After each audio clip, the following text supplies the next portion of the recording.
Меня зовут Ярхамов Ильнур, и с вами проект «Татары мира».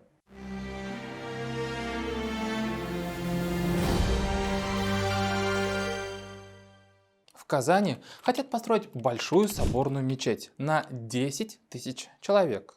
Где именно построить, пока этот вопрос обсуждается. Пока идет масса согласовательных процедур и исследований. Но очевидно, что мечеть будет построена где-то на берегу Казанки, у центра города. Буквально в среду, прошлую неделю, появилась информация, что якобы рассматривается строительство мечети возле парка Крылай. Это между Ленинской и Кировской дамбами в Казани. Так или иначе, крупнейшая мечеть Казани, соборная мечеть, фактически на всю Республику Татарстан, должна находиться рядом с историческим центром города. Почему важно, чтобы мечеть была именно рядом с историческим центром? Еще 3 года назад в интернете появилась петиция от мусульман Казани, которая была адресована президенту Татарстана. В этой петиции мусульмане Казани и Татарстана рассуждали, что хотели бы видеть в историческом центре столицы республики не только православные храмы, но и мечети. Если выехать за стены Казанского Кремля, вы увидите множество церквей и не найдете ни одной мечети, где можно было бы помолиться. Да к тому же там строится еще один огромный православный собор. Авторы петиции отмечают, что сегодня между православными и мусульманами города мир. Но в то же время перед нами факт. В Казани, в столице Республики Татарстан, где проживает более 2 миллионов татар, где в городе более 80 мечетей, в таком городе нет своей соборной мечети. Возможно, что тут можно задаться вопросом, а как же мечеть Кул-Шариф? Эта мечеть была построена в 2005 году к празднованию тысячелетия Казани. Прошло 15 лет. За это время столица Татарстана выросла, расширилась. Например, в 2005 году в городе проживало 1 миллион 100 тысяч горожан, а сегодня Казань уверенно штурмует отметку в 1 миллион и 300 тысяч человек. Думаю, каждый горожанин видит, сколько домов, жилых массивов строится сегодня в нашем городе. Поэтому очевидно, что мечеть Кул-Шариф, как бы этого не хотели татары и мусульмане Казани, уже не может играть роль некой соборной мечети. На это в частности указывает и сам муфти Камиль Самигуллин. Да, у нас есть Кул-Шариф, но она, мечеть, не такая большая. На самом деле молельный зал в нем не вмещает даже 1000 человек. Хотя выглядит мечеть масштабно, за счет огромного холла, музейного пространства. Как видите, строительство соборной мечети в Казани – это на самом деле важная историческая веха для мусульман и татар республики. Казань когда-нибудь имела свою по-настоящему соборную мечеть? Уже как несколько столетий такого нет.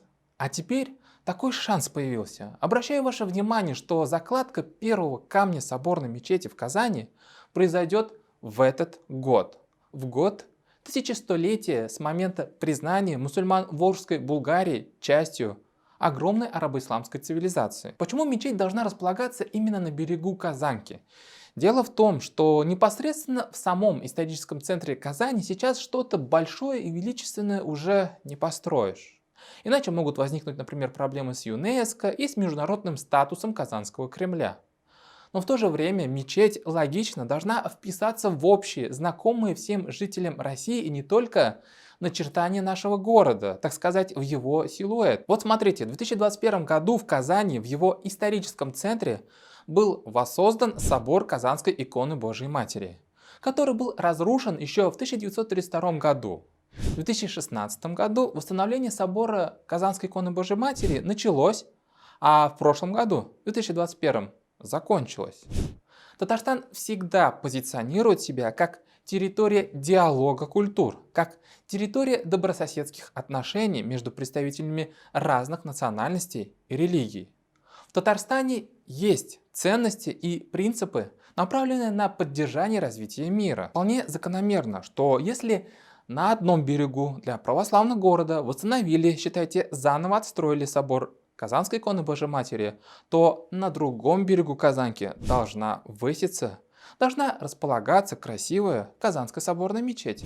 Получается очень интересный символический сюжет, что купола мечети и православного собора будут видеть друг друга, смотреть друг на друга. собирая вокруг себя верующих. Вообще, практика строительства мечети на берегу рядом с водной гладью вообще-то весьма распространенная мировая практика. Вот, например, мечеть Амара Али Сайфуддина. Это королевская мечеть, которая построена в столице султаната Бруней.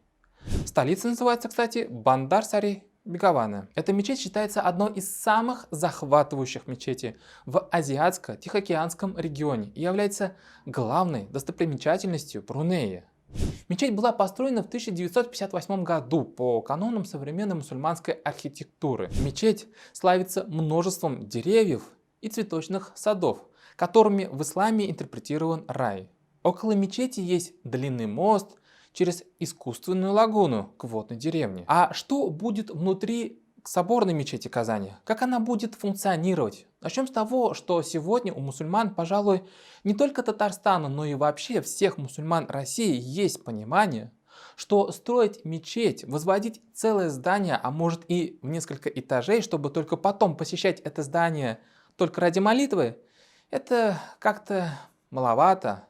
Хочется, чтобы в мечетях круглые сутки кипела жизнь, чтобы в мечети была какая-нибудь интересная активность у верующих. Вот что по этому поводу, кстати, думает муфти Татарстана Камиль Хазрат Самиголлин. Во все времена мечети были центром общественной жизни. Раньше в мечетях бабаи на собраниях махалле решали наболевшие вопросы, сообщали новости, кто заболел, кто женился, у кого кто родился, где что произошло.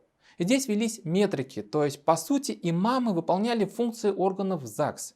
И сегодня нужно рассматривать возможность использования мечетских площадей не только для религиозных, но и научных, образовательных, воспитательных, культурных мероприятий. Смотрите, ведь как раньше было принято строить мечети в Казани? Из-за климатических особенностей у татар как-то не было принято строить большие мечети. Соборные мечети в понимании исламского Востока. Поэтому наши мечети были маленькими, делились на части фарс-зал и сунна-зал. Но сейчас есть проекты по возведению соборной мечети, где предусмотрены общественные пространства, конференц-залы, помещения для образовательных, музейных, медийных проектов, какие-нибудь детские, молодежно-семейные площадки. Мечеть может стать своеобразным кластером для кипучей мусульманской жизни в Казани. А территория мечети может быть наполнена парками, скверами, аллеями, беседками. В общем, открытыми, интересными для всех горожан, казанцев, вне зависимости от религии, пространствами. Неужели Казань, исходя из современной ее роли в мусульманском мире и места столицы самой республики, недостойна сегодня соборной мечети на берегу Казанки? Неужели мусульмане-татары не заслужили вместительной, большой, поистине настоящей соборной мечети у себя в городе?